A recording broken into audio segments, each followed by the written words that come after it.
Some people travel through life with their heart in their hands and their thoughts in a locker. Overwhelming kindness for everyone around them, but they keep their minds to themselves. They appear open, but they're holding something very deep inside of them. In elementary school, I knew a guy like this. His name was Andy Del Devia. He was the stepfather of a girl in my class. He came on all the field trips. He came on all the overnights. Andy had a smile like no other.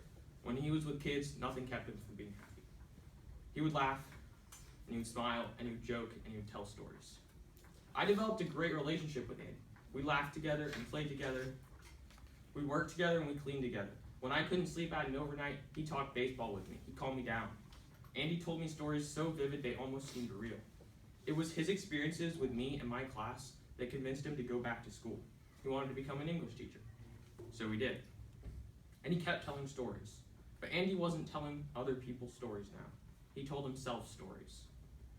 His vivid stories told in the log cabins in elementary school were inside his head now, and they weren't funny anymore.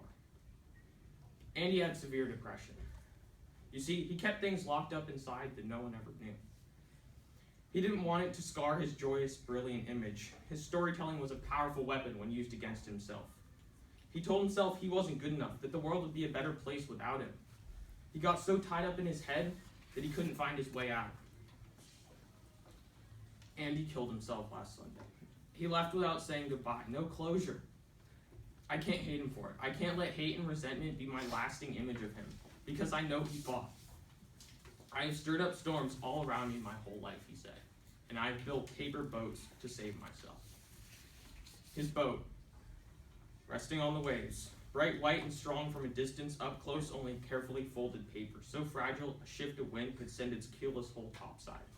A splash of rain on the bow, waves pouring aft, his boat crumbles, wet fiber floating on the sea.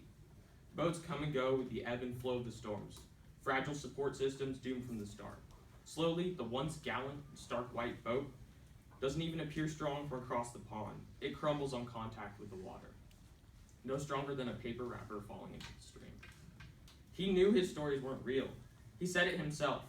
He knew what he was telling himself wasn't true, but his mind was too strong for itself. His stories were too powerful to overcome. Andy didn't kill himself. The stories killed him. I wish I could have a conversation with him now. I wish I didn't have to write this poem. I wish I could have done as much for him as he did for me. Or even just tell him how much he has done for me. I wish he could tell me a story.